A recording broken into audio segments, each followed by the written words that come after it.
Blog Talk Radio.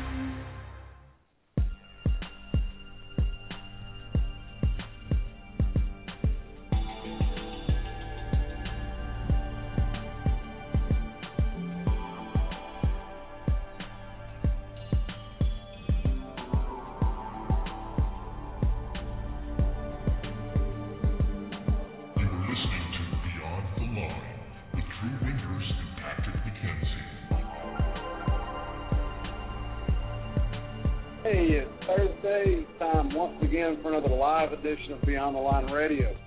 I'm Patrick McKenzie along with Drew Winters. We are your hosts and we'll be your guides beyond the line. Comments are always welcome. Call-ins are encouraged. The call-in number tonight is 347-324-5145. Again, if you ever have any comments or questions for the host or our guest, the number is 347-324-5145. Hope everybody's had a great Thursday. I know I have. As always, we appreciate our listeners, and we thank you for tuning in. Drew, how are you doing tonight? Hey, I'm doing really good, Patrick. How about you? Worn out, but very good. Very productive day, and we should have a good show tonight, I'm hoping. And I'll tell you, yeah.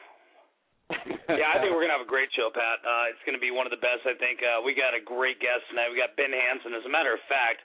And if you guys don't know who Ben Hansen is, he's the host of Fact or Fake, and it's a big show on Sci-Fi. He's on quite a few seasons. Hey, Ben, are you there? I am. How you doing? Good, Ben. How you doing? Not too bad. Just doing some errands at home while I'm still in town and hitting the road again this weekend. Oh, far out. Well, where are you headed this weekend there? Stanley Hotel. Going out to the Beyond Reality events with Britt Griffith from Ghost Hunters and Amy and Adam and all those guys. Oh, far out. I've been to the Stanley a couple. Chip's going to be there too, isn't he, Ben? He is. Yep, Chip. I believe Adam Bly. There's, I think, Bill Murphy, my team member, is going to be out there with his wife, Anita. So I think we've got typically the same lineup they've been doing now for the past couple of years, but last year I want to say they drew over, 350 or so people. We had Jay from Ghost Hunters with us, and it was a huge event last year. Well, I actually saw you last year, and I didn't get to talk to you. You were at Scarefest in Lexington, Kentucky. Patty Starr is actually my mentor, and I saw you there. I was there with my daughter. We were getting ready to leave, and if I'm not mistaken, I can't remember if it was Josh Gates or it was you, but Chip Coffey had just come up and was talking to you, and I didn't want to interrupt, so I went on. But hopefully you got plans on making it back this September, maybe. Yeah, I love Scarefest. I wasn't there last year. It's probably the year before. I think Josh was there last year. I've got you with Josh then. Yeah, they typically, there's a few people they've invited back 2 years in a row, generally because they're pretty local to the area. Right. But they didn't have me back last year. I'd love to go again this year. It's just a matter of their budgets and how many people they can bring in. Absolutely. Well, I'll tell Patty I want to see you there. So hopefully, great. Hopefully you'll get the invite and we'll get to see you. I have a question for. First of all, I love your show. Fact or Fake is one of my favorites. I don't watch a lot of TV anymore. I used to watch quite a bit, but I've always enjoyed Fact or Fake. You were a former FBI agent. How long were you an FBI agent, and how was that transition from doing that to doing the TV show? Well, first, thanks for the compliments. Yeah, I don't watch a whole lot of TV either. It's kind of ironic, because I work in it, and now I'm producing things, but I probably watch about half an hour a month, right. Apart from the news. So I do watch the news and try to keep up on current events. Right. But I just don't watch for entertainment.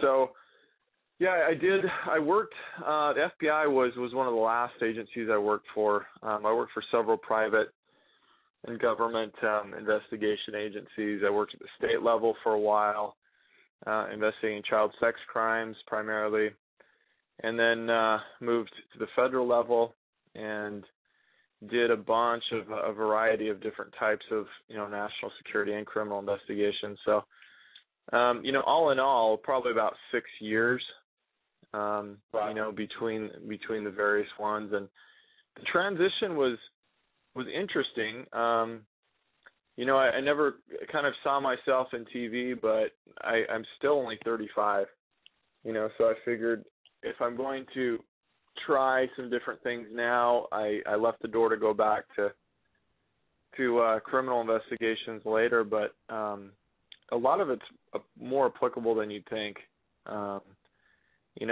It's a lot of the TV world is different in that you go to film something and they just basically care about, hey, let's get enough to get in, to get out, and put this on TV. Whereas I'm very meticulous, and from my frame, of reference, I document things as if I was going to have to testify about it in court. Right.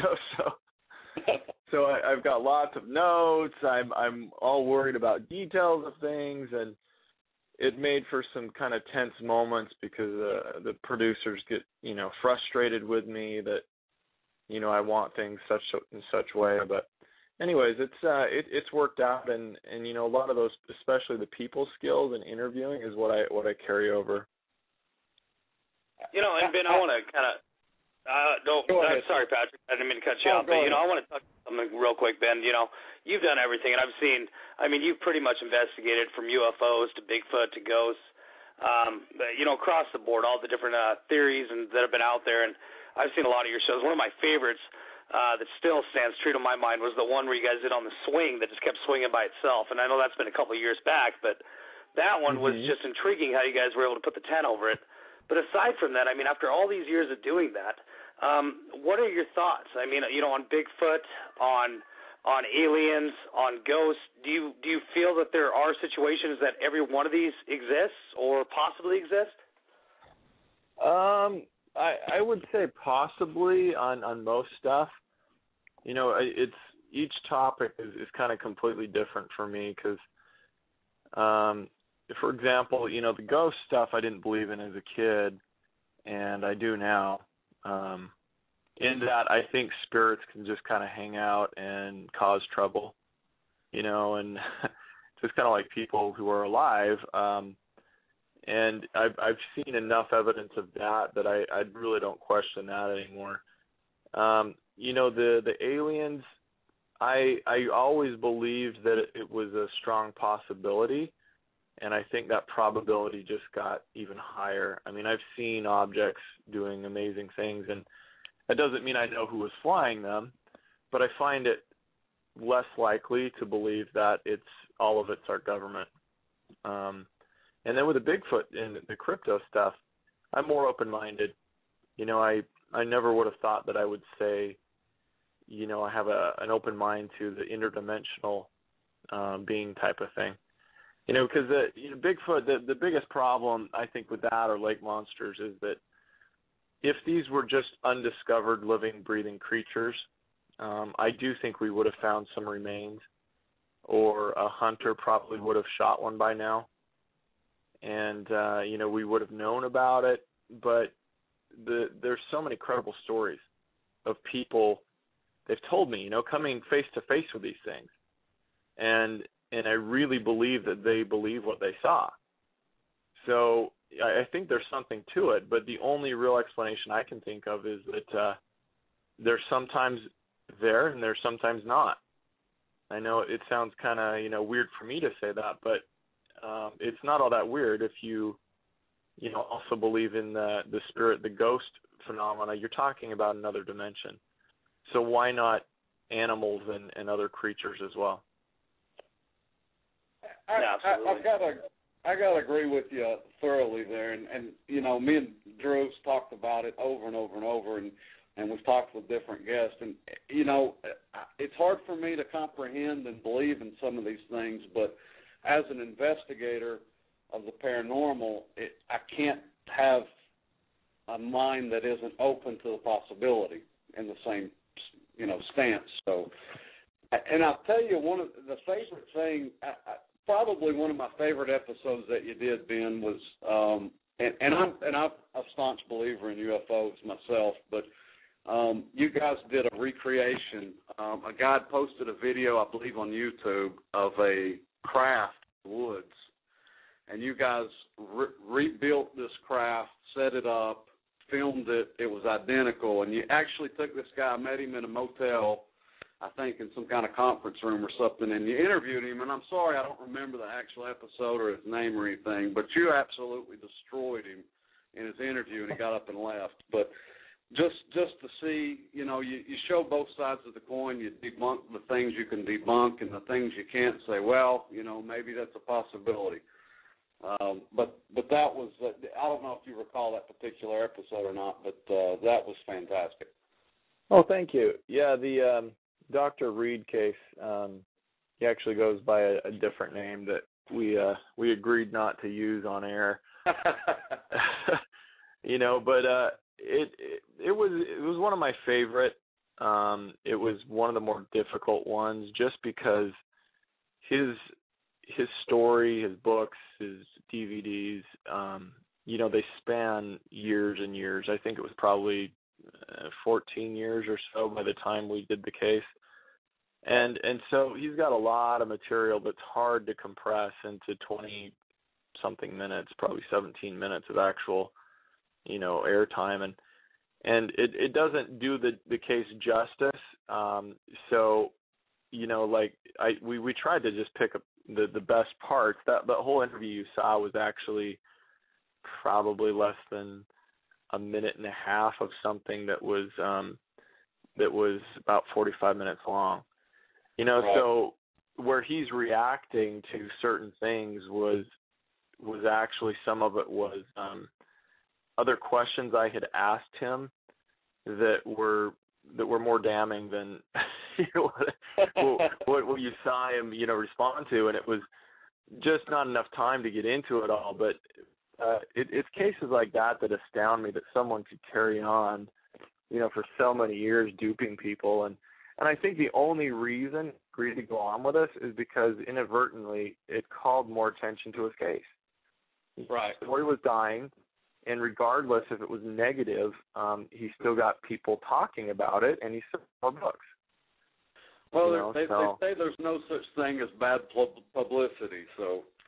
Yeah. I know it was a good one.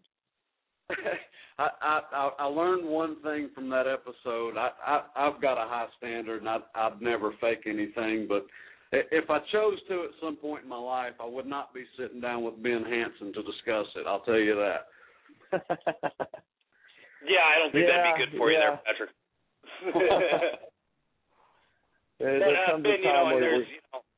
There's our chat room, there's a lot of people asking, and the question, I'm sure you hear it all the time, when are you guys going to get your show back on the air? When's the next season? Do you guys have any idea yet? We don't, and I think, I do get that several times a day, and I wish there was just something I could post and everyone to read it, because I feel for them. It means that they care. I really do. But, we have to face the possibility that it may not get renewed. You can see if you've watched Sci-Fi recently, they've got a lot of new shows. They're trying some new directions. They're kind of exploring and their identity and seeing what works. And some of the shows don't look like they're doing very well. I don't know how networks work exactly, but they have not ordered any new episodes. So that doesn't mean that they could come back. They couldn't come back to us later and say, hey, we changed our minds. Now it's been so long, we want to pick you up again. But I tell people not to worry, because we do have other shows in development. Some of them where, we could be hosting and others behind the camera producing. And I'm always doing events and stuff like that because, I love the field. Absolutely. And you know what? Sci-Fi Channel, if you're listening right now, guarantee one of you guys are listening. Get Fact or Faked back on the air. I am one person that usually doesn't watch TV, but when it comes to Fact or Faked, I'm always there watching. I'll go to the news, straight to Fact or Faked if it's on. And you guys got to get back. There's a lot of people that feel the same way. You. So, thank you. No, Ben, no, it's my honor to be able to say it. I mean, you guys are incredible. Well, thanks. And I think so, too. I don't think there was many, shows when we first started. There really wasn't anyone doing what we did, and some of them are trying to emulate us now. I noticed, Finding Bigfoot, even ghost hunters, they're all kind of taking these little sidebars where they do, experiments on videos now and things. And that should have been done before, but I think we really, kind of set the bar for looking at the primary evidence first and, before you jump to assumptions whether the place is haunted or not. And so I really like that about our show, and I think that, if it doesn't continue, it's no fault to the show. It's just it's just kind of a tricky game of like what slot you're put in and up against too, and developing that, following. The one thing I can say is I've personally not seen another show compared to me in my mind. I mean, with the way you guys break the evidence down, go in, try to replicate it, and see if you can get the same result or not, and you try different methods and you figure out what's best, and you got different experts in different fields and areas of knowledge. It's really an incredible concept, and I'd love to see it continue, and I hope it does. I know also that you've broke out, and you correct me if I'm wrong, but I understand that you have now a night vision company. I do. Bushnell, the famous outdoors and hunting company, came to me when I went to a night vision company that they own, Night Optics USA, and I bought a scope from them because I wanted to film. We've got scopes that belong to the show and production, but I didn't have one of my own that I really felt like was good for taping, things I see in the sky. So I went to them, I bought one, and, I talked to them. I said, hey, you have your audience is very similar to who we're trying to cover. I do this, the sky watching, the ghost hunting, but also on the firearms, and so they said, well, would you mind considering being a spokesperson? So I said, sure, if it means I get cheap stuff. Of course. Do they need any more? Yeah, exactly. So we started Night Vision Ops, OPS, nightvisionops.com. And what I've been trying to do with them is help them see the market that they're missing. Right. A lot of ghost hunting groups especially, they want, thermal cameras is kind of like the holy grail. Every group wants one. But they've been between $4,000 and $6,000. The FLIRs are great. They're just so expensive. So it's only until recently they've come out with some more affordable. They're still, quite expensive, but we've got thermals that they're just packed with features, and they're about $2,600. Well, that's a lot better than you. A little bit closer. That's a whole lot better. And for our listeners, guys, we'll post the link to that website on our Facebook fan page at facebook.com Beyond the Line Radio, and we'll tag a link there to Ben's website there, so you can go there and check it out. Well, thank you. And make sure Absolutely. if anyone buys anything, to make sure they contact me first, because I could take a couple percentage points off of it if you're listeners of the show. All right, you guys heard that straight out of Ben Hansen's mouth. He'll help you guys out a little bit. So make sure you hit that link, get your night vision, and get it taken care of. And Drew, I know you wanted to ask about the event over the coast of California during World War II. I don't know if I really wanted to ask or if I'm more jealous that I couldn't have shot that blitz out of the air myself. But that's one of my favorite episodes right there was the fact, that you guys tried to replay, the event in Pearl Harbor when it came down, and it was, and you guys shot it straight out of the sky, and it was nothing like the footage that was before. What was the final on that one?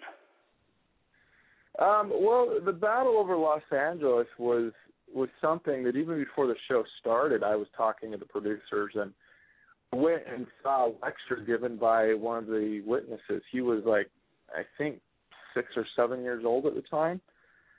And I said, we've got to do this story. I was like, we've got to take all of Los Angeles and we've got to put up searchlights and see if we can recreate this picture. And they said, there's no way we're going to get permission to do that and all this stuff. And I'm like, okay, well, I was naive. I thought Hollywood could do anything. But they finally liked the idea of the story, but I went to call back this witness that I'd talked to about 9 months before, and he'd passed away. So it was kind of really sad. He was the only witness that I knew of at the time. But there were enough people that had done some research on it. Bruce Maccabee's quite well-known ufologist, and we kind of looked and saw what people knew so far about the picture. And I said, well, what can we add to it? And it was really cool because a historic case like this, I feel like we added some knowledge to it. I think that we were able to show that the whole idea of 1 or 2 weather balloons being launched in the sky where, they weren't able to hit it, or even if they did hit it, that they would continue to shoot for that long is pretty ridiculous. So, I don't buy the weather balloon story. It's kind of also hard for me to believe that they were all shooting at just nothing. I mean, you're shooting over downtown Los Angeles. And Ben, how many rounds did you guys fire at that thing? It was countless rounds out of 50 cal, if I remember right. Yeah, over 1,400 rounds. Most of them were 50 caliber. Between the different battery artilleries that they had stationed around the city, it wouldn't be that hard, I would think, to fire off that many rounds of things. But you're talking about 3-inch mortars as well that, like when things came down, the shrapnel caused traffic accidents and heart attacks, and people died. So it's even you've got 18-year-old kids, manning these things. I just don't buy that they would be so careless as to shoot over a populated downtown area, supposedly knowing, in one story, that they were actually shooting a weather balloon to sight in their weapons. Or shooting it. It makes no sense. So, the verdict, no one really knows what was in the sky. There's all those rumors that they did down some type of craft off the coast of San Diego, but we won't know. I think all that we really did was debunk one of the theories. Yeah. And that's all you can do. There was countless stories throughout the war of Foo Fighters and mysterious craft that could maneuver in ways that conventional craft at the time couldn't, and it was encountered on both sides in different arenas, and it's just hard to comprehend that, if it was a secret weapon or something of that nature, or, wouldn't they have used it instead of just observing? The whole thing, I just don't buy it as something like weather balloons or illusions and all the cover-up stories that are out there. And when you go back after the war and look at the records, the Japanese were pretty good at bragging about the incursions that they did make into our airspace and how close they came. They had a submarine that shelled an oil refinery off of Santa Barbara just a couple weeks before that. So they go back to their records, and I think if they were responsible for it, they would easily admit it and say, yeah, that was us. Didn't do anything about it, but they didn't. They're not acknowledging that it has anything to do with it. You know, so we've never heard that before, though, right? That what? Hell no, just never heard about. I was just agreeing with you. We've never heard. This never happened. You know, in world history and everything else. A lot of things that have happened. Nobody. It just seems that they don't know anything about it. Yeah. It's amazing how that works. Well, either that or at first they don't know, and then they get enough pressure on to come up with some explanation. Oh, yeah, okay, we dug in there and we saw that it was this. And then people press them on that. Instead of sticking to the story, they come up with two other explanations.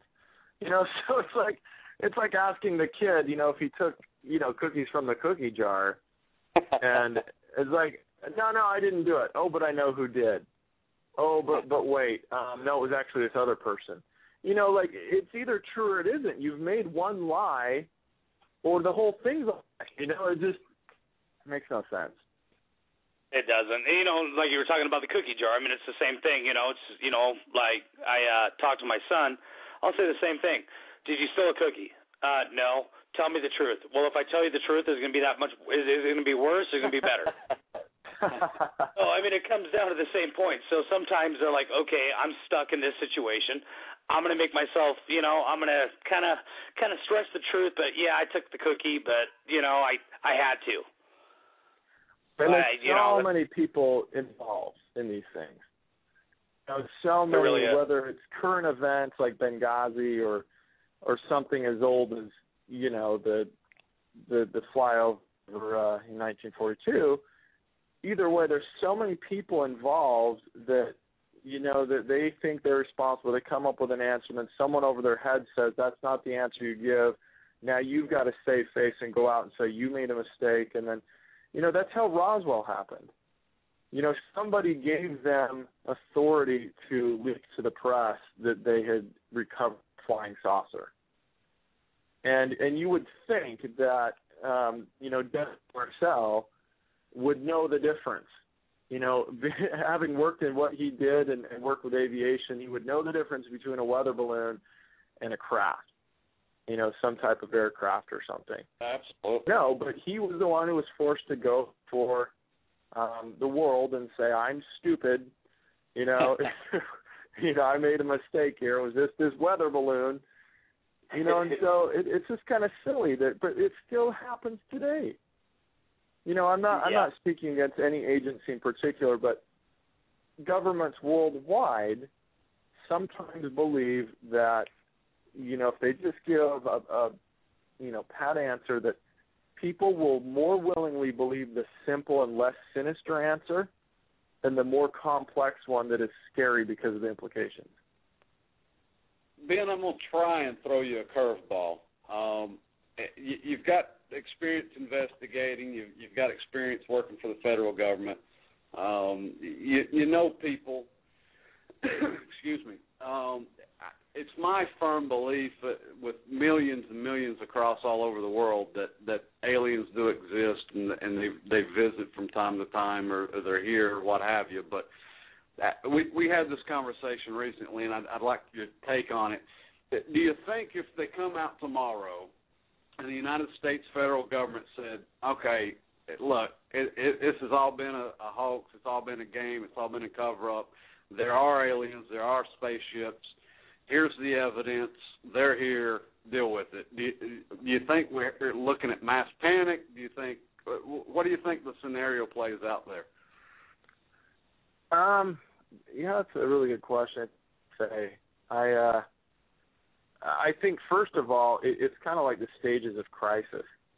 You know, you probably have shock where, you know, there's a good book, and I say it's good because I've heard about it. I haven't actually read it. But it's called After Disclosure, AD. Right. And they go through all those scenarios of what would happen, and I believe in that particular book they talk about disclosure probably made on like a Friday. The stock market is closed, maybe a holiday weekend or something, so that it hopefully doesn't hurt Wall Street too much with a panic and people have time to absorb the and have it kind of slowly come out over the weekend. But, you know, I think there will be shock. There will be a large part of people in denial because how are they going to prove that to the world? Right. You know, I've always said even if they had a extraterrestrial and they were interviewing him, you know, on, you know, CNN, or you had him over at the White House and they sit down and he does a State of the Union address. Even if you did that, I'm going to be the first in line to say, look, there's something fishy here. Like, how do I know that's a real alien? You know, Hollywood magic? Is it something for political gain? What's going on here? You know, right. So many people are not going to believe it. So I don't think there's going to be an enormous amount of panic. I think they're going to have more trouble trying to convince people, well, that it's real. And if it finally does set in, eventually you have to go to work the next day. You know, unless we're under threat of attack, I don't know that it would change a whole lot of things. And we still have a lot of people that aren't convinced that we ever went to the moon. So, yeah, that's true. That's an interesting spin on it that I haven't thought of before. That's a new perspective. Hey, Patrick, didn't Mythbusters bust that, though, that we actually did go to the moon? They proved it? I thought so.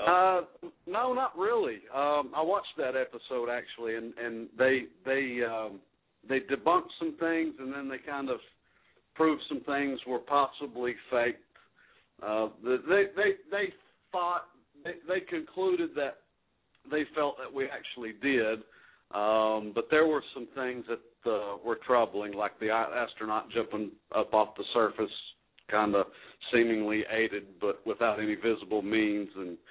But it was interesting. Who knows? I don't know. Ben, I know you're very busy. I greatly appreciate you coming on, and you're very welcome to stay the rest of the show with us. But I know you told me your time was short with us. We greatly appreciate you coming on the air. We're honored. Is there anything that you'd like to put out, again, if you want to address your website or any events that you're doing, let people know how to get a hold of you, in touch with you, see you? Sure. benhansen.com, Hansen is where I try to keep the events and everything current. Night vision ops, if you're interested in thermal and night vision stuff. And then Twitter and Facebook is probably the best way to get a hold of me.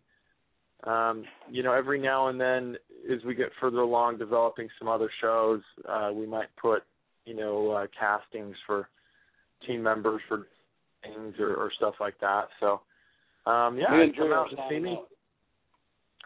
Well, my lovely producer already posted your night vision site everywhere on the web through us. So hopefully you guys get some hits there, Ben. And you know what? Thank you so much for being on the show, and we'd love to have you back.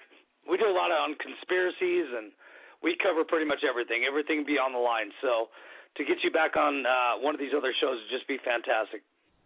Awesome. Well, thanks for having me, guys. Thanks, Ben. Thanks, Ben. All righty. Talk later. All right, bye. All right, huh? That was awesome. Ben Hansen, thank you. You know what? Ben is just like us, you know? He is just cool as hell. You know, I'm scared of him, though, because, you know, any investigation I do, he's going to be there and be like, what'd you do here? What'd you do there? And, it kind of scares me.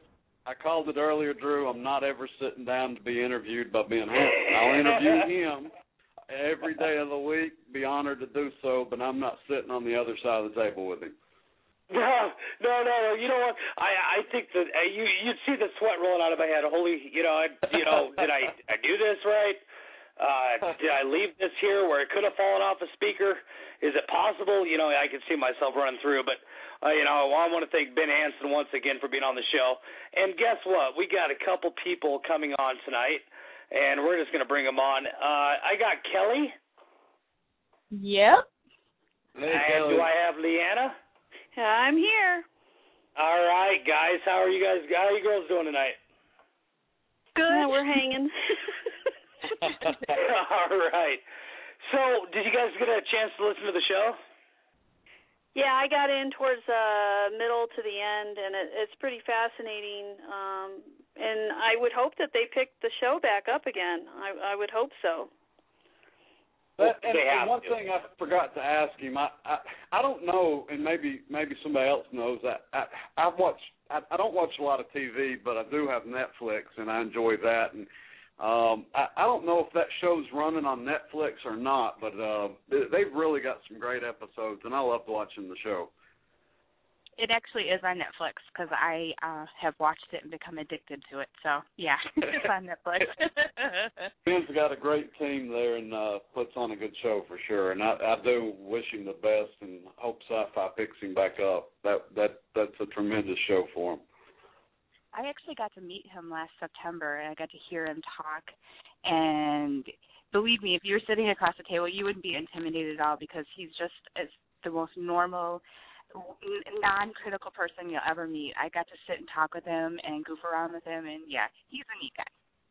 Well, I've had the pleasure. We've been friends for a little while now, not quite a year, but on Facebook and everything. And we've talked, not a whole lot, but we've talked a few times. And, he's just a super great, nice, down-to-earth guy.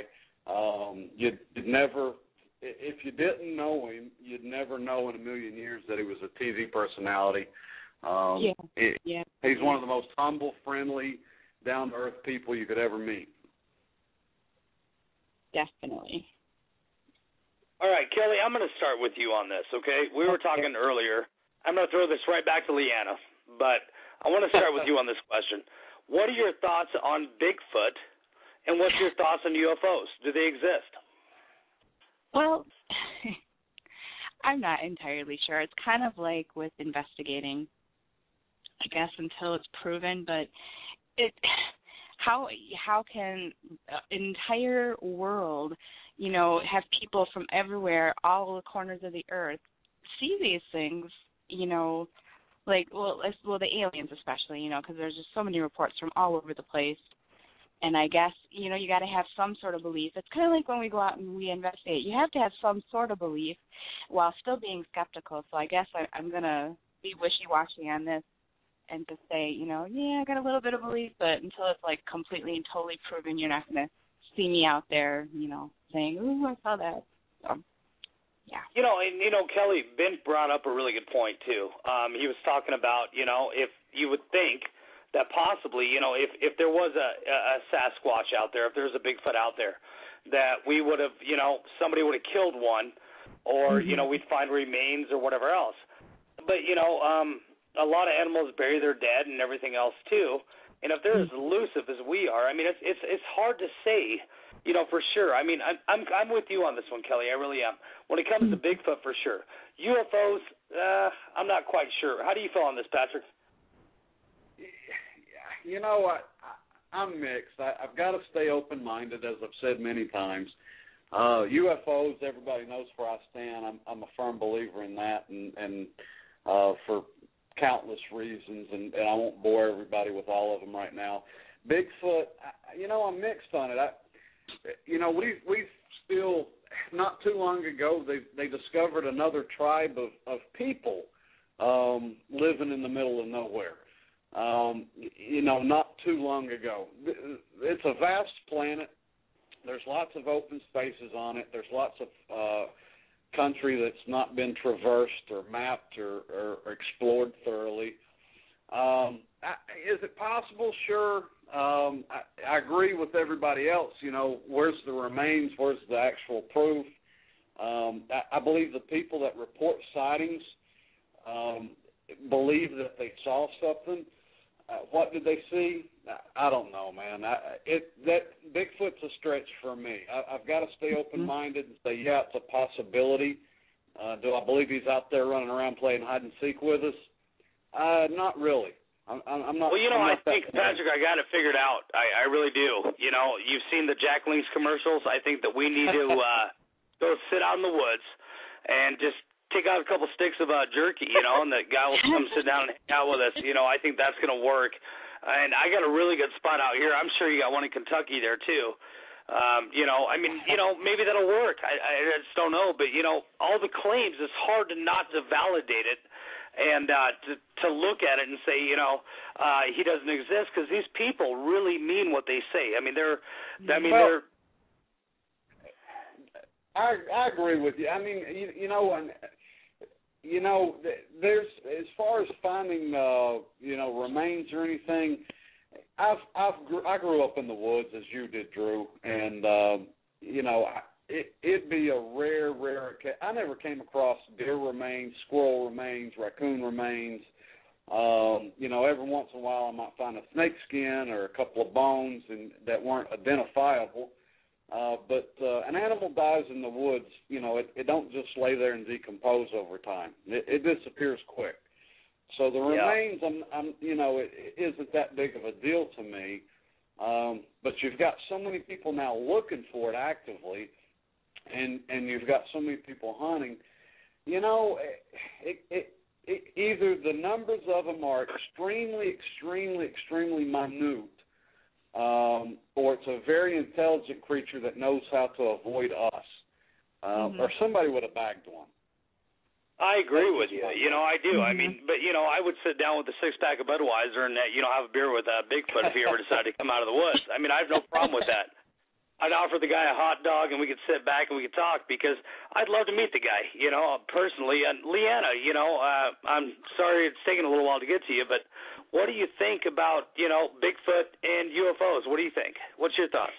Well, as far as the Bigfoot goes, anything's possible. I mean, I would imagine that this animal or creature has adapted to being able to be secluded and, hide its tracks, per se. I'm not really into Bigfoot that much, but I can't rule it out if there's any evidence that becomes proven. I'm more on the side of the aliens. I truly believe that if we honestly think we are the only people in the universe, that's crazy. We can't just be the only ones. And I've got people that I'm in contact with that, are on a higher level, angel readers and psychics and people like that, and they all believe, they said, oh, yeah, for sure, there's different worlds. Why would we be that stuck up to think that we are the only thing that exists out there? I truly, truly believe. And with everything that's happened over the years, especially with the government cover-ups, there's a reason they're covering it up. Oh, if they didn't believe it, government really. doesn't cover anything up. They don't cover anything up. Well, but they try to say they're the most that, people in the world. I mean, they just tell us the truth, right? I mean, that's what they tell us anyways. Right. What have you been drinking? Yeah. Yeah, but no, I do believe that there's aliens. I think they've come around way before we were around. Just with the Mayans and everything, and you see about all these old cultures that were so far advanced and they couldn't figure out why, because they were before us. Well, I think they had a helping hand, and I think they were more open-minded to these visitors than we are, because we're just so negative about it, or we're skeptical. But I do believe that sooner or later, we're going to be acceptable of the situation, and they're going to feel comfortable coming down. I mean, I really don't think we have a leg to stand on as far as defense goes. I don't think that they'd come here to take us over or anything like that, but I do believe that sooner or later, and I think it's coming sooner more than later, we're going to have some solid evidence. Here in Denver, in fact, they can't explain it. They've been taking films, even the camera crew from one of the local news stations, northern part of Denver area, same time every day, they've been getting a craft that's been coming through, and they can't explain it. And they've talked to the Air Force, and they said, no, it's not one of ours. So it seems like they're just randomly coming around more and more and more. So, yeah, I totally believe in aliens. Bigfoot, I would have to see it to believe it, but why not? There's Loch Ness Monster. It survived this long. Why not Bigfoot? Exactly. Yeah, the sightings in Colorado that you're talking about, if I'm not badly mistaken, Ryan Buell and his team investigated that on Paranormal State one episode. This has actually been coming out within this last 6 months, so I don't know. Okay. It could have been a different site, but the one that I'm talking about just finally came about within, I would say, around 6 to 9 months. So. Okay. I don't know if it would be the same one. Maybe different. I don't know. This one was it was on a privately owned ranch, and somehow they got informed of it. But this thing came out. It showed up. On certain. I don't know if it was every night or every Tuesday, but there was a clockwork pattern to it, and they observed it, and it was there. So, but again, I agree with you. We have gotten. I think technology has hurt us immensely. We've become too smart. We've got too much technology. We're too smart, and we've become so arrogant. Once again, the sun revolves around the earth, and people are the only intelligence in the whole entire cosmos, and it's absurd. If you look at ancient history and study the art and the paintings, and even going back to cave paintings, I think aliens and alien crafts have been depicted from the beginning throughout history up until now, and the evidence is there. I'm going to give a hat tip to a group on Facebook called Aliens Are Here. If you search for them, Aliens Are Here, ARH, they've got hundreds of photos from cave paintings and ancient artifacts that depict this stuff, and it's fascinating to look at.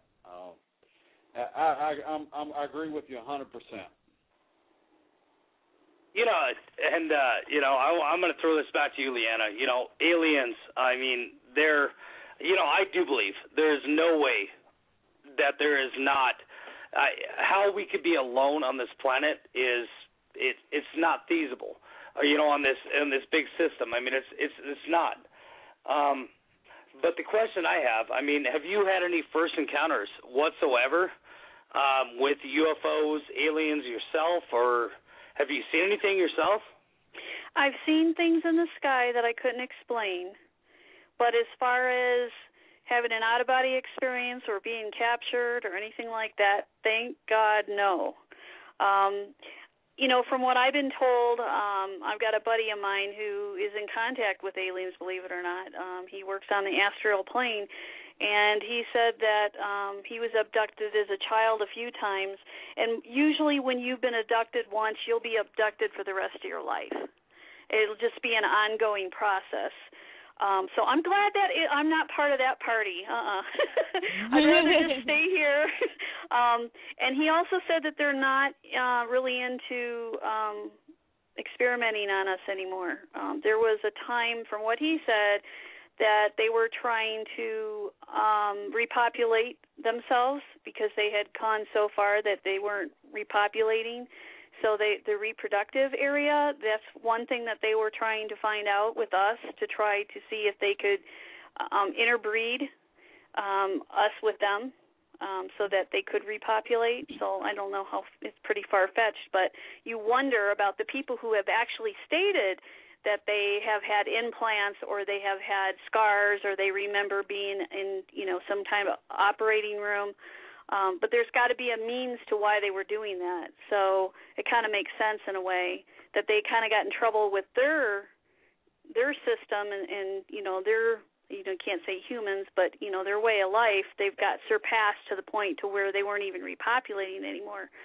And who knows if that's ever going to happen to us someday with mutations and the environment and pollution and things like that. We may get to that point at some farther on down the line too. But no, I've never, thank God, I've never been captured or never gone up in a spaceship, and I really don't care to.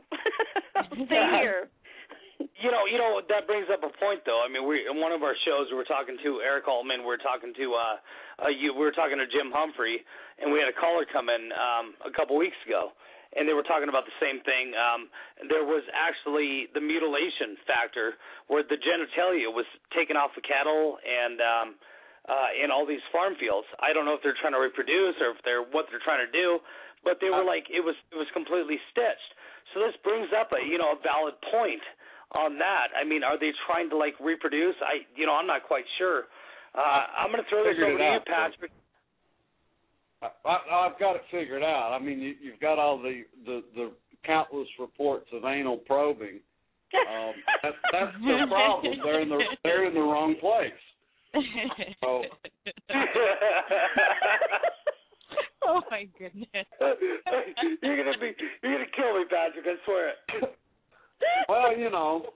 They are coming for your ass soon, Patrick. They're coming. Well, they got He ain't anywhere close to my ass right now. I'll tell you that much. Did we switch our rating to 18 and over, or are we still on? No, we did. We're good. Okay. I just didn't want to get suspended we got suspended for a week from airing our show, so we got slapped on the wrist. Yeah, apparently we were too bad on our shows. So. Well, you know what, Patrick? If you're really into that, I got a few bars here in town in Denver I can take you to. No. Patrick's not into that. Patrick's good. No, Patrick's fine. Rubber gloves and everything. Patrick. Just send him some nipple rings, so it'll be all right, you know? Just take a bit easy. But you know, I do want to touch on a point, though, LeeAnna. You're talking about, there was supposed or reported theory that, they had trouble reproducing, and you mentioned, humans. If you look at what we're doing to ourselves right now in the environment, the GMO food, our food's not natural anymore. You go to the grocery store, everything in there's a chemical soup. It's all man-made. It's all processed. It's all chemicaled. It's all genetically altered. It's not natural. And when you fill your body full of stuff that's not natural, that it's not designed to consume, you're going to have cancer, you're going to have mutations, you're going to have deformities, and you're talking really, one generation away from a mutation, a reproductive mutation, and there's no more people. Well, look at with autism right now, how high autism is. There's got to be a reason for that. Just handicapped children that are being born, or, you see these kids that are being born with 2 and 3 legs or all these fingers, and it's happening with the animals too. So, yes, we have polluted ourselves beyond. I don't think we could ever turn it around, maybe at some point, but right now I think we've surpassed that. And it's sad that it's become that. So, yeah, who knows if that happened in one of the alien worlds, too. Maybe they went through the same thing, and they're coming back in time to try to stop it or to try to see if they've got a different way of, a different solution to the problem. So, it's hard to say. I just think at some point, I think once we die and if we do cross, I think we'll get all the answers at that point, and I think we're going to learn about all these different worlds that are around us than just ourselves. I've got to agree with you there. Kelli, what do you think? Well, I always thought that they possibly stopped coming down here so much because of the way we like to kill things that are out of the normal, They could be a little scared, you drop down in the middle of nowhere and some, hunter jumps up and thinks it's dinner, and they could just be terribly afraid of us. But yeah, I agree with LeeAnna. We're not going to know none of this stuff. We're not going to know. We can keep hunting, which is great, but we're not going to know until the absolute end. And I'm just going to have as much fun and learn as much as I possibly can until that time. Hey Kelli, you remember that one time at band camp? Wow. You don't still have that flute, do you? No. I made sure she threw that that stuff away. Excuse my language. No. But honestly, on a serious note, there was one time that I thought I was like 13 years old, and I lived by a golf course, and I woke up in the middle of the night and I saw like a UFO. It seemed like a triangular thing that I've never seen, and I've been in the military for most of my life. And this thing was flying over the golf course, and it was just hovering. And it was like, it mesmerized me, but I'm not sure if that was a dream or not. I've never told anybody this, but, might as well get it out now. But, I'm not sure. To say that we're the only ones here is absurd, in my opinion. There's got to be other life. Oh, well, my Drew, goodness. you called it a couple of weeks ago. I forget what show we were doing, but you brought it up. How many new species of animal do they discover every year? It was Eric Altman's show. We were discussing Bigfoot, and you mentioned how many new species a year do they discover here on our planet. We still don't know everything that's here on our planet. I know for sure they found a Winders and a McKenzie. So, yeah, we've been debunked, I guess now. Well, I'm just a figment of your imagination. Oh, thank God. Maybe I'll wake up. Let me pinch myself a couple times. I got several exes out there that'll agree with you. I assure you. Yeah, I got a couple too. Most of them live in Texas, so that song really does hit a bell with me. All my exes live in Texas there, so yeah, I'm good to go for now. Let me ask Patrick this. Patrick, so you live in the hills in Kentucky, right? Well, I don't. I live in Lexington. Oh, okay. I grew up in the hills of eastern Kentucky. Yes. Well, I mean, you would know as far as, anyone here, especially in the hills of Tennessee and Kentucky. I mean, there's families that are so secluded that they interbreed within the family. Oh, yeah. It's not, I don't think it's like it used to be. But, sadly saying, I hate to say something like that, and there's probably lots of Kentuckians and people from Tennessee and West Virginia that would hang me for agreeing with you. But, there are some places still left today that are what you would label backwoods, that are very secluded, very isolated, and they tend to themselves and take care of themselves, and they don't care about society or society's rules or laws.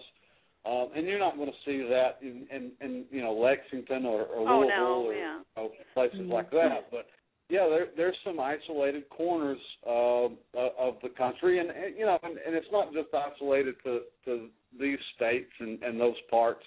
I spent 14 years in South Florida, and I lived in one area that was more what you'd deem redneck or country, if you would. Than where I grew up in Pikeville, Kentucky. So it's I don't want to bash any state or any culture, but there are places like that, and even in like I said, there's still tribes of people roaming the Amazon forest and places like Borneo and some of these isolated places that live that way, and who knows what kind of mutations you come up with, or so yeah, you can go down that line, and yeah, it's certainly a possibility. Well, Patrick, I got to step in here real quick. Sorry, LeeAnna. Okay. I know Kentucky, is one of my favorite places to go. The people are just incredibly nice. I love it down there, and I understand, some old school values and stuff like that, but look at your other countries and look at everywhere else in the world. Look at Congo. In Africa. There's so cannibalistic tribes out there, It's sickening and everything else. But, every time I've been to Kentucky, it's been nothing but the warmest invitation I've ever had in my life. If you want the best fried catfish, if you want home welcoming, you got it right there in Kentucky. I love Kentucky, and I can't wait to come out and see you, brother, out there in Lexington. I can't wait till you get here. Well, he's in the real world. I was just talking about the backwoods. But what I was getting at was that if these people can stay secluded, why couldn't an animal or creature stay secluded? I agree with you. The possibility. You'll never hear me say Bigfoot doesn't exist, or chupacabra, or fairies, or any of these things, because lack of evidence is not evidence of lack. Mm-hmm. And being a paranormal researcher, investigator, we've got to stay grounded but open-minded. I had a friend of mine, and I'm not going to call her out, but she's an intelligent person, well-educated. She has a very, I wouldn't say, distinguished career or anything, but she works in government, and I won't name her profession precisely, but she's got a belief in fairies, woodland fairies. And she told me point blank, directly looked into my eye and said, don't even mention aliens. I won't even talk to you anymore. That's just absurdly ridiculous. And then proceeded for the next 30 minutes to tell me why she believed in fairies. And it's funny to talk to people like that. And I'm not putting her down. Again, she's a very intelligent woman. But it's funny how we get things in our mind that this is so and this is not so. And the truth of it is we really don't know. And all we can do is look at the evidence presented and try to, debunk what we can, but stay open-minded and say, well, I can't prove it not. So, it's got to be a possibility. But Patrick, I'm gonna stop you right there. Okay, I don't care.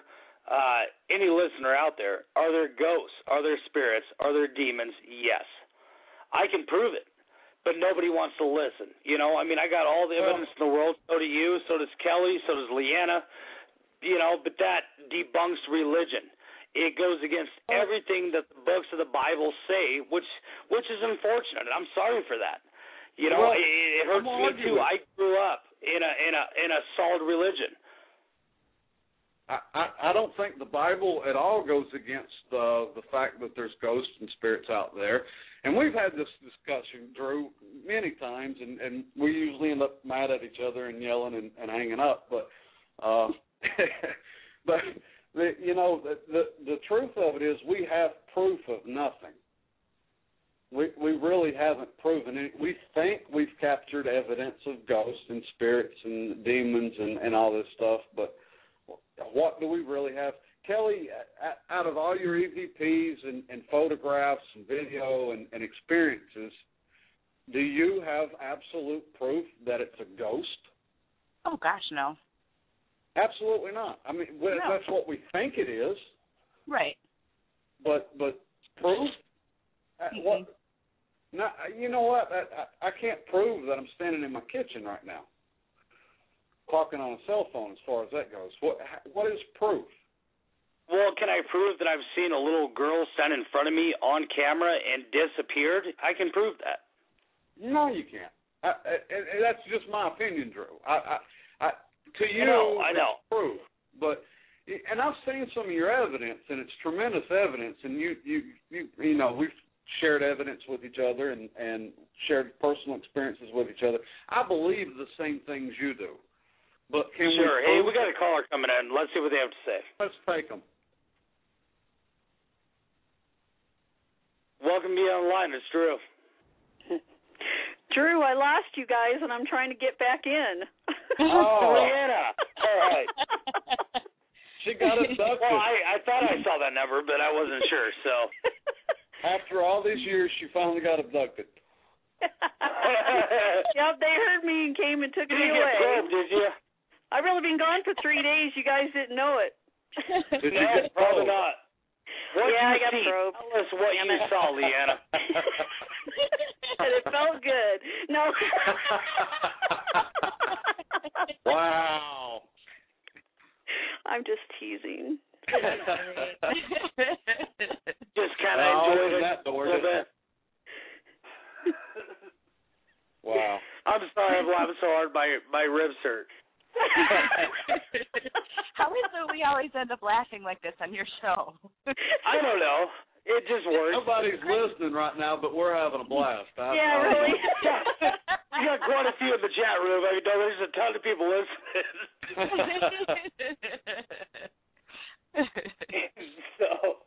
And I wanted to thank our fans. As of this week, too, by the way, we had 100,000 archives. Wow. Wow. So that's That's awesome. And, you know, I know me and Patrick, thank you guys for listening to our show. Why you put up with us, we don't know, but, you know, we just want to keep it going. We love you guys for listening. But, you know, back to the topics. I mean, Patrick, man, I just lost all train of thought again. Well, we were discussing whether or not we actually have proof, and I was saying that I agree with you 100%, that I believe in ghosts and spirits and demons, and I feel that the evidence that we've collected over the years and on our investigations demonstrates that, you know, that there's these things that are there. But is it absolute proof? If you take what we have to a non-believer and say, look at this, you know, is that proof to them? Do they change their beliefs because of it? No, I dated one. And you know, she looked at the evidence I had, and you've seen some of my evidence. I've got some good evidence, in my opinion. But you know, she didn't change her beliefs. So, you know, is it proof? It's a matter of perspective. It's kind of like beauty's in the eye of the beholder, so is our proof and our evidence. It's evidence of an anomaly, something that normally shouldn't happen or normally doesn't happen there. But what caused that to happen? Can we prove what caused it to happen? Ultimately, I think the answer is no. Yeah, I agree with you. Kelly, what are your thoughts on this? I don't know. I don't have any at this point. Come on, Fluffy Bunny. Come on. I have had quite the day. You guys always make me think when I come on your show. Come on. Well, of course. You get a turn with us coming up, so. Yeah, I know. I can't wait. You know, I'm right there with you, Patrick, on the proof. You know, we know what we think we have. You know, it could be anything. And it's like LeeAnna said, we're not going to know until we pass on and we go to wherever our souls go to when we die. We're not going to know. And, you know, I hope that when I do pass on, I can stick around and mess with people and, you know. Will you let me know when I'm out of milk? Is that's all I ask. Of course, sweetie. I will always let you out of milk. And our listeners' minds have no idea what we're going on about now, but that's you're not in the bushes, are you, Kelly? What? I said you're not in Patrick's bushes, are you? No. All right, fair enough. I'm in his living room right now. You opened the door on that one, but I'm going to stay away from it.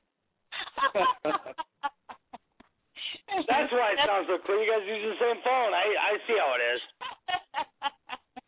Yep, you caught us. I'm on his lap right now. All right. Fair enough. Take pictures, all right? You wasn't supposed to tell. What can I say? You know, I can't lie to Drew. Come on. All right. I do it all the time. Yeah. See who really loves you here, Drew. Come on. You see this? I know. You know, at least you told me the truth, you know. I mean, that's you big statute right there. I mean, that's pretty important. You were bound to find out eventually. I mean, you know. I know. Well, now the world knows. Okay, here we go. I'm going to get in so much trouble for this. LeeAnna, what are your thoughts? I mean, do you have evidence? I mean, you know you've seen so much out there. What are your thoughts? I mean, do you I mean, guaranteed if we put it all together, but still it defies religion, and that's the problem. What are your thoughts on that? Well, you know, nothing's worse than getting good evidence and then have somebody just go, you know, oh, you did this, you faked it, or you did this with the camera. And, you know, it all comes down to the skeptic mind, and let's face it, they cannot wrap their heads around the fact that there's something out there if they don't want to believe in it. You can get somebody, you know, as for the show Stranded, which is pretty cool in a way because they are taking Joe Schmo off the street and putting him in a situation. They are taking skeptics to go in there, and a majority of them that have experience something, they're like, wow, I was wrong. It actually happened. But that's what it's going to take. It's going to take that skeptic to actually be put in that situation and actually have something happen to them. We can get video, we can get audio, we can show anything scientifically we want to people, but if they're not going to budge on their beliefs, whether it be religion, whether it be the sciences, whether it be just stubbornness on their part, they're not going to believe us. They're going to call us out until they can actually experience it themselves, and then they're like, wow, I could have had a V8. Wow, it happened to me finally. So, LeeAnna, I'm glad you brought that up. I watched that show. I watched 2 episodes of Stranded. And honestly, I think it's a bunch of BS, be honest with you. I truly think that they're leading those people on. Mm-hmm. Well, I'm guaranteeing that there's somebody else in there, in that room, or in that house, and they know about it. I saw that last episode that they went to that old mansion. I can't remember the name of what it was, and then I watched another one right after that. But this girl was completely just hysterical. Oh, I know. And then there's an electric chair in the basement. Right. Come on and now. if you notice, what they do is they set them up. So the first one, okay, we don't have any lights, so we need fuses. Oh, well, the fuses are in the basement. Then they go to the basement and something happens. In the jail, when they turned the turnstile around, they came back and it was open. Oh, well, this has a mechanism on the floor, so maybe we need to go in the basement to check out the mechanism. Then something happened. They're always leading them in, like the hot water tank. Oh, we don't have any hot water, so we need to go find the hot water tank, and then something happened. So it just, to me, it's too coincidental. Yes, they might be picking something up, but yes, have you ever noticed they take them to these huge places where somebody else could be hiding out? Like that one time when they saw that light on the other part of the house, that was probably the other person that was hanging out there. Yeah. Yeah, and look at this. I mean, they stage at least, and they've already said it, there's 40 to 60 cameras in every location. Figure this one out, right? So they already have these cameras here. If they're not getting scared, they're going to do something. That one that I watched was so obscure, in my opinion, because the ball drops off, and everybody's like, oh, my God, the ball moved. And then it's just really hard to fathom and believe. I watched, like I said, like an episode and a half. I turned it off, and I said, no, this is good for me. There's definitely there's faked evidence. Well, did you see that when the folks a couple weeks ago were in that big hotel, and the elevator stuck on them, and they're like, the power went out. Well, if the power went out, then why is the camera that's wired up in the elevator that's shooting this whole thing still going? It's if amazing, the power isn't went it? out in the whole building, out in the middle of the boonies, for 20 minutes that they timed these people in, then why was the camera still working? It's magic. It's the aliens. No, really. I mean, I want to believe, part of it might be real, okay? And maybe these people have no idea because of the way they react. But it's just too coincidental the way they set it up. And also, why don't they have real investigators in there? Why? Because we'd probably catch them doing it. Exactly. It's funny, but you all get calls to do investigations, and I know as much as y'all have done, I know it's happened. You get a call or you get contacted via email, and you talk to the person, and their story is just completely absurd, and you know it, and you know it's BS from start to finish. There's a certain rhythm to a haunting, and do you agree or disagree? To me, I mean, they all might be a little bit different, but they've got some key points that are similar. And if you can't tell the difference between, and I agree with you, I think that's why they don't have investigators and they want Joe Schmo. And yeah, it's better, it's maybe entertaining, but if you put real investigators in there that are experienced and knowledgeable and intelligent, they'd destroy them and expose them. And you'll never see that. Because if there's a real investigative team that goes in there, they're going to edit it, what they want to put out there, and the truth won't be there. And I've been on 2 shows. I know how that is with the editing. Yeah. You know, it's like the truth would never get out there unless somebody was, you know, on a show afterwards, which they make you sign papers, so you can't say anything if you wanted to without getting sued. So, you know, your hands are tied, and then you're going to look like you have egg on your face because they're probably going to edit it to the way they want to edit it and make you look like an idiot. So, you know, I'm all game. I'll take my team in there. We'll go in there, but I have a feeling that the tables would turn and they wouldn't show the truth because we may catch them and they don't want to be. I mean, I hope to God that's not the case. I really do, but it just seems like you said, Patrick, the patterns are showing up in every single episode. Something's not working, so they have to go somewhere to fix it, and that's when something happens. It's like the same setup every single time. Yeah, and eventually the show's going to go away because even average Joe can pick up on that. I mean, we're creatures of habit and familiarity, and people can pick up on that, and they'll see it and for what it's worth. And I mean, some people will watch it for the entertainment value, but eventually I think the show's doomed. I've not seen an episode, and I won't. I'm not interested in watching it, but that's just my opinion. And you know, it's funny. It goes back to the same thing as far as the skeptics go, and you mentioned, you know, the non-believers. You know, when I tell people what I do, you know, if somebody says, you know, well, I'm a radio host, and oh, what kind of show, you know, and I tell them, and you know, and I'm a paranormal investigator and so forth. Well, I don't really believe in that. Okay, well, fine. You've never had an experience. Well, no, right. I haven't. Okay, well, I don't expect you to believe in it. You know, how could you believe in it unless you haven't experienced yourself, or you've investigated for yourself, or you've got a friend that does, and you've, you know, reviewed the evidence. The average person, I mean, there's a lot of people that believe that never have had the experience, but the skeptical mind dictates that it's not real and doesn't exist, and unless you have that personal experience or firsthand knowledge, you're not going to believe. Well, that's like my stepdad and my mom. They don't believe in it all. They think I'm off my rocker, right? So I send him this lead anomaly that I got in his house that is awesome. The thing goes through the wall. It comes back out the wall. It goes down the hall. I mean, there's no denying that this is not, it's not a bug. It's not dust. You know, it's in the middle of winter. We don't have fireflies here in Colorado. And, I mean, it vanishes into the wall and comes back out.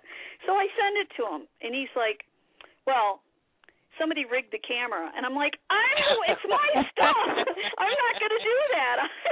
You know, I'm not living a lie. You know, it's my stuff. You got me. I spent countless hours and several $100s just to try and trick you. Exactly. Yeah.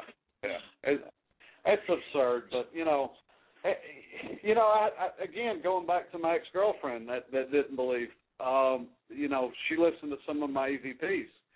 And she looks at me and kind of smirks and says, well, you'll never convince me with anything audio.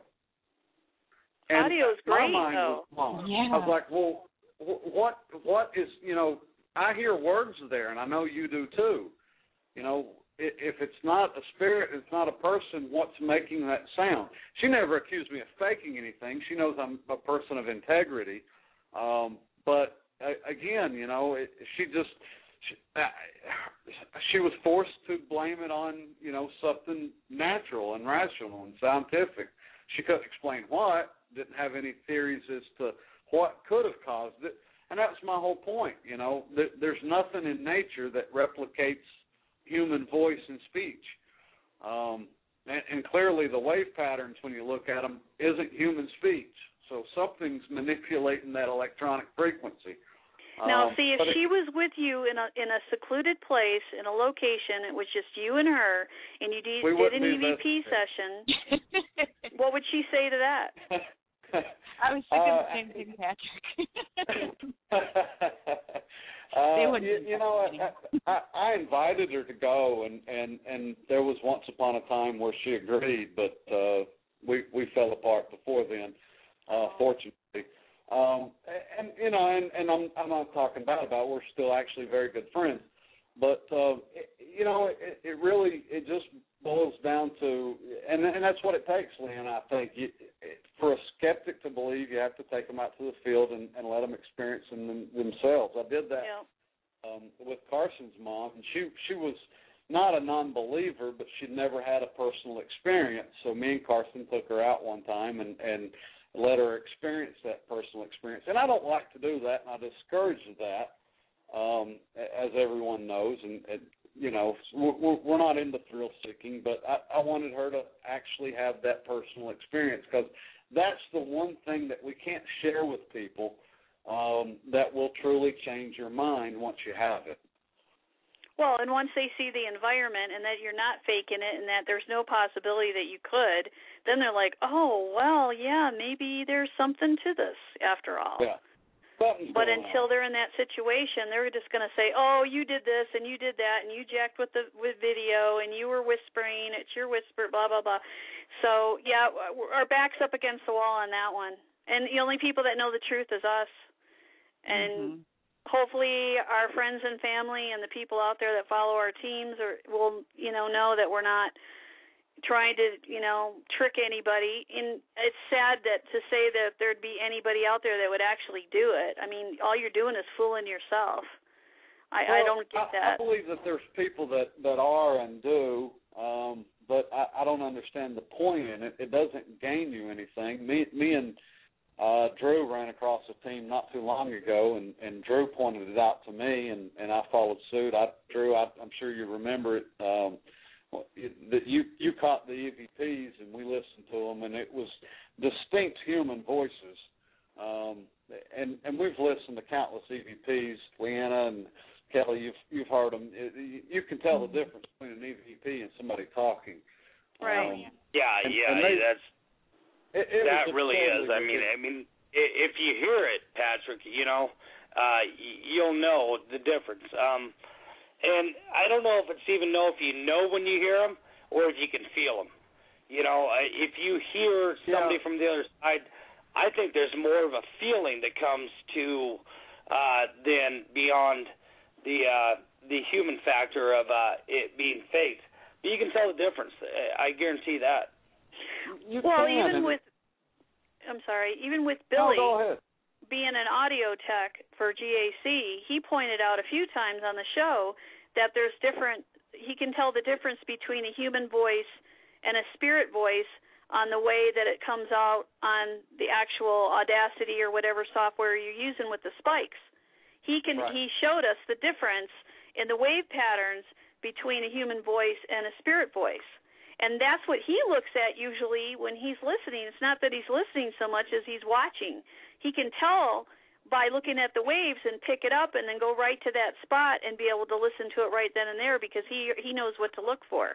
So there's scientific proof, too, as far as on the software of the different wavelengths, the difference between the two frequencies.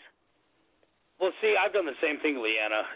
Time and time again, I've taken them to UW here in Wyoming, and they've analyzed them, and they've said there is no possible way that a human voice could have created those sounds. It's different frequency. It's beyond anything they've heard. It's unexplainable, to put it lightly. So. With that being said, I mean, we got so much evidence out there, but we're never, in our lifetimes, I honestly feel that we're never going to get that chance to actually prove the paranormal exists. But we're making headway. That's probably what we're going to do. We're the founders. We are the ones that first started this, and eventually it will happen. I sure hope so, because the need for knowledge out there, and right now it's so acceptable, even though there's so many skeptics, there are that many more people that believe and want to believe because we know there's something to it. We've seen it, or we've experienced it, or we've seen our grandmother or heard our grandfather, what have you. Just somebody who's not even an investigator has witnessed things. Like when I was a kid, I witnessed my first apparition. I knew there was something out there. But I think that there's more people out there that want to believe or do believe or have had experience than the skeptic.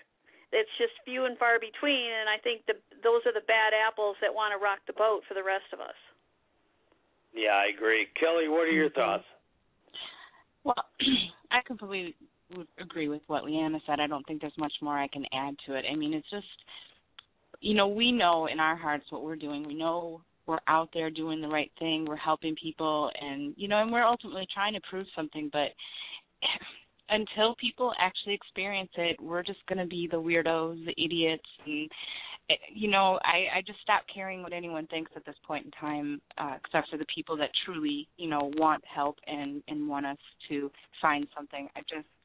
I'm so done with, the drama queens and kings of this field, and then the skeptics that, call us, all kinds of fun names. I'm just done, and I'm just going to keep doing what I'm going to do, and I believe, and I know what's out there, and I think that's all that really matters in my world right now.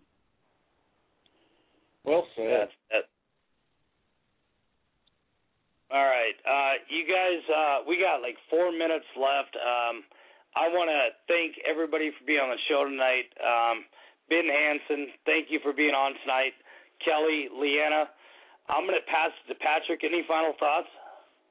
I appreciate our guests, Ben, Kelli, LeeAnna, all of you.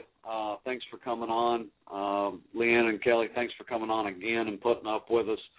We had a great time. We love you guys, and we've got some announcements coming up. I'll let Drew handle that if he wants to do it now or save it for later. But I hope to be able to have you ladies back on again in the future. And Ben as well. Check out our Facebook page, facebook.com/BeyondTheLineRadio. We'll have links up for Ben's pages, and always a good spot to catch upcoming show information. And we try to keep it entertaining throughout the week from show to show. Thanks for listening. Hey, can I plug something really quick? Absolutely. We were just on My Ghost Story on Saturday night, so look for episode 60. It'll be replaying for a while. Unfortunately, they didn't put my Class A EVPs in there, which really ticked me off, but they do have some good Ovilus work in there, so check it out. Absolutely, by all means. Awesome. And I want to thank everybody in the chat, too, and it's been a great board tonight, and it's fantastic. We're going to be making a move. We're going to make a move in the next couple of weeks, so we're going to go to Para-X Radio. So we're going to be on their broadcast coming up. So we'll get you guys all back out there to listen to our show, and hopefully all you guys follow us to Para-X. And Dave Jones has been more than hospitable, everything he's done. So, Kelli, anything you want to say? No, I just really want to thank you guys for having me on again. And LeeAnna, you are awesome. I'm just so glad I got to meet you and got to, get to know you, because you're awesome. You are such a amazing role model for us girls out there, so thank you. Well, thank you. That's kind of nice. There's mushy for me. I'm going to have to. Yeah, here we go. Away. Never mind. And Patrick, when you're ready for that probe, you let me know, buddy. Yeah. LeeAnna's got a probe for you there, Patrick. Will do, yeah. All right. Hey, ladies, thank you so much for being on tonight, and we'll see you again on an upcoming show. Kelli, when are we going to be on your show? You are going to be on our show next Tuesday, the 9th. Awesome. All right. Yeah. Can't wait to terrorize your show. Are you ready for us or what? Oh, I'm ready. And let me tell you, Patrick, you'll be in my house then. So. I'm breaking my A game. All right. Yeah, we got the affair out of the way already on this show, so. We'll just go from there. But, Kelli, thank you so much. LeeAnna, thank you so much. Once again, to Ben Hansen, thank you. We love you guys. And next week, we're going to have Bill Freeman on the show, and we're going to mix it up from there. Once again, thank you guys all for being on the show tonight. Thank you all to our listeners. This is Drew and Patrick McKenzie from Beyond the Line. Good night. Night.